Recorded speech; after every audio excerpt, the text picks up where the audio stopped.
रहीम अस्सलाम वालेकुम students, welcome back to my channel educational tips. कैसे हैं आप सब? उम्मीद करती हूँ आप सब बच्चे बिल्कुल ठीक होंगे। तो बच्चों, आज ही मैं आपके साथ शेयर करने जा रही हूँ पेज नंबर 9। आप सब बच्चे अपना पेज नंबर 9 ओपन कर लीजिए और पेज नंबर 9 पे हमारे पास जो टॉपिक है वो है अपसेटिंग द बैलेंस। ठीक है, यानी कि हम लोग किस तरह से लास्ट में इकोसिस्टम के बारे में पढ़ा था।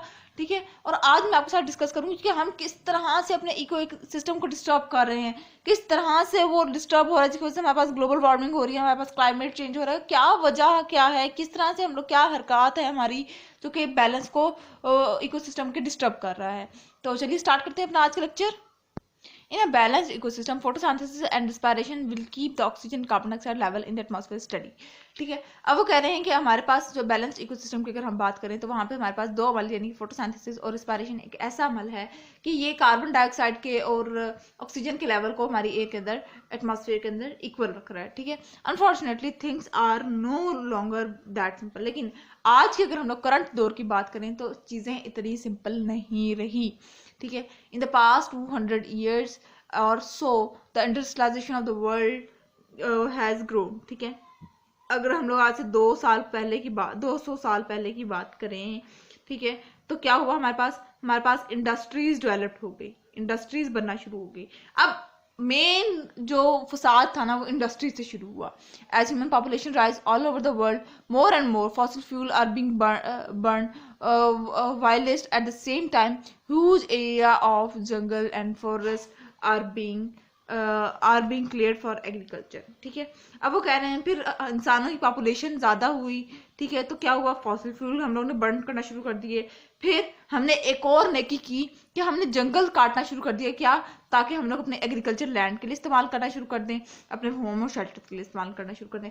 अब ये तीन वजूहात कौन कौन सी, इंडस्ट्रियलाइजेशन, ह्यूमन पॉपुलेशन और cutting down of jungle and deforestation आप कहते हैं। ठीक है, ये तीन वजूहात की वजह से हमारा बैलेंस खराब हो गया इकोसिस्टम के अंदर। ठीक है, deforestation means fewer trees to absorb carbon dioxide. अब जब डिफॉरेस्टेशन यानी कि हम लोगों ने कटिंग डाउन ऑफ फॉरेस्ट किया तो हमारे पास कार्बन डाइऑक्साइड अब्जॉर्ब होना होना शुरू होगी, क्योंकि कार्बन डाइऑक्साइड तो प्लांट से इनहेल कर रहे हैं, प्लांट यूटिलाइज करते हैं कार्बन डाइऑक्साइड को। तो ठीक है, उसी तरह से अब as population rises so does the demand of the food and space to live. अब हम लोगों ने अभी दरख्त को जानबूझ के नहीं काटे, हमने डिफॉरेस्टेशन को जानबूझ के नहीं की, हम लोगों की पॉपुलेशन इतनी ज्यादा हो गई थी कि हमने फूड की और स्पेस यानी जगह, शेल्टर, ठीक है, उसकी डिमांड पूरी करनी थी, तो हम लोगों ने डिफॉरेस्टेशन की भाई। ठीक है, huge amount of carbon dioxide come from the burning of fossil fuel. अब कार्बन डाइऑक्साइड की हम लोगों ने जो ऑब्जॉर्ब करा उसको काट दिया, लेकिन हम लोगों ने फॉसिल फ्यूल हम लोग जब बर्न किए तो कार्बन डाइऑक्साइड निकला, जिसकी वजह से कार्बन डाइऑक्साइड की अमाउंट ज्यादा हो गई हमारे पास। ठीक है, उसके बाद फिर हम लोग नेक्स्ट पेज आ जाते हैं, वो है हमारे पास पेज नंबर 10। और पेज नंबर 10 पे आ जाइए तो हमारे पास फिर आगे क्या वो कहानी बोल रहे हैं, देखते हैं जी। हाँ, all the activities are slowly upsetting the balance of gas in the atmosphere। अब ये जितनी भी हमारे पास हमारी जो एक्टिविटीज थी, just like industrialization, human population increase and deforestation, इनके रिजल्ट में क्या हुआ, हमारे पास आहिस्ता आहिस्ता करके हमारा जो बैलेंस था गैसेस का वो खत्म होना शुरू हो गया, खत्म यानी डिस्टर्ब होना शुरू हो गया। ठीक है जी, resulting in the increase of carbon dioxide. और इसके आखिर में नतीजा क्या हुआ, हमारे पास कार्बन डाइऑक्साइड की अमाउंट ज़्यादा होना शुरू हो गई। ठीक है, photosynthesis alone is no longer able to deal with the additional carbon dioxide.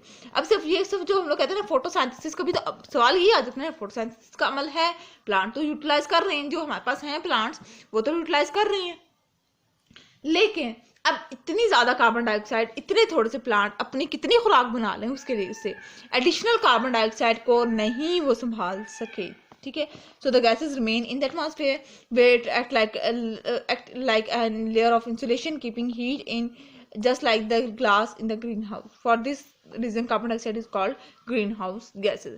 अब वो कह रहे हैं जब वो एडिशनल कार्बन डाइऑक्साइड प्लांट से भी डील ना हो सकी, कंट्रोल भी ना हो सकी, तो उसने क्या किया, उसने एक तय बना ली, एक लेयर बना ली अपनी, और उस लेयर से इजीली हमारे पास जो हार्मफुल रेडिएशन हैं, ये कह रहे हैं कि हमारे पास जो हीट है वो कॉन्टिन्यूसली इंटर होना शुरू होगी। अब उस कॉन्टिन्यूसली इंटर होने की वजह से कार्बन डाइऑक्साइड को हम लोगों ने क्या नाम दे दिया, ये हमारे पास एक ग्रीन हाउस गैस है जिसकी वजह से हमारा टेम्परेचर और हमारा एनवायरनमेंट अफेक्ट हुआ, ठीक है।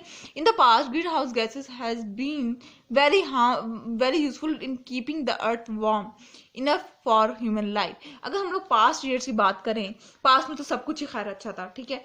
तो हमारे पास जो ग्रीन हाउस गैसेस थी, इनको कहा जाता था कि बड़ी अच्छी गैसेस हैं, ये ह्यूमन लाइफ बेस्ट चला रही हैं, ठीक है। But with increasing amount of the greenhouse gases, the greenhouse effect is causing the earth to slowly warm up. This is called global warming. ठीक है। अब आहिस्ता आहिस्ता करके टाइम चेंज हुआ, गैसेस की डिस्टर्बेंस हुई, जिसकी वजह से क्या हुआ, हमारे पास टेम्परेचर चेंज होना शुरू हो गया, टेम्परेचर में गर्मी आना शुरू होगी, वार्म होना शुरू हो गया, और इस वार्मिंग ऑफ प्रोसेस को हम लोगों ने क्या नाम दे दिया, ग्लोबल वार्मिंग का, ठीक है। Compare to condition before industrialization, the earth average temperature compare to earth compare to condition before industrialization on the earth, average temperature has risen by about 1 Celsius, ठीक है। यानी कि पहले अगर हम लोग इंडस्ट्रियलाइजेशन की बात करें, इंडस्ट्रियलाइजेशन से पहले की बात करें, तो अर्थ का जो टेम्परेचर था वो हमारे पास 1 सेल्सियस ही तक इंक्रीज हुआ था। That temperature is continue rising to about 0.2 Celsius every 10 years. और आज की अगर बात करें तो हर 10 साल के बाद हमारे पास टेम्परेचर इंक्रीज हो जाता है, और वो कितना इंक्रीज होता है, 0.2 Celsius. This is now strong supporting evidence to suggest that global warming is having a serious effect on climate. और ये एक हमारे पास सपोर्टिंग एविडेंस है, एक सबूत है कि हमारे पास जो ग्लोबल वार्मिंग है ये हमारे क्लाइमेट को इफेक्ट कर रही है, ठीक है। उसके बाद फिर हमारे पास पॉइंट्स दिए गए हैं कि क्या क्या होता है ग्लोबल वार्मिंग से। Land and ocean temperature are rising, ठीक है। यानी कि हमारी ज़मीन का टेम्परेचर आज देख लें, आज कितनी गर्मी पड़ती है, शदीद गर्मी पड़ना शुरू हो जाती है। Ice is melting at the earth poles and mountain glaciers, हमारे पास ग्लेशियर्स, हमारी आइस मेल्ट होना शुरू हो गई है, जिसकी वजह से हमारा वाटर लेवल इंक्रीज हुआ, सैलाब आने का खदशा हुए।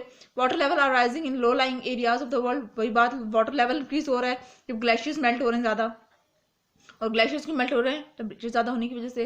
There is more extreme weather condition such as weather condition such as hurricanes, heat waves, ठीक है, वाइल्ड फायर एंड फ्लड्स, ठीक है। अब जब हमारे पास टेम्परेचर हार्श हुआ तो हमारे पास कुछ वो नेचुरल डिजास्टर भी है, जिस लाइक हमारे पास हीट वेव ज़्यादा होना शुरू हो गई, ह्यूरिकेन्स आना शुरू हो गए, फ्लड्स आना शुरू हो गए, ठीक है। तो ये था आज का लेक्चर, होप्स आपको समझ आ गया होगा। अगर आज का लेक्चर आप सबको समझ आ गया है तो मेरे चैनल को सब्सक्राइब कर दीजिएगा, वीडियोस को लाइक कर दीजिएगा, और साथ साथ बेल आइकन को प्रेस करना मत भूलिएगा, इससे मेरी आने वाली हर लेटेस्ट अपडेट सबसे पहले आप तक पहुंचेगी। मिलती हूँ किसी और वीडियो में, दुआ में याद रखिएगा, अपना ख्याल रखिएगा, अल्लाह हाफिज़।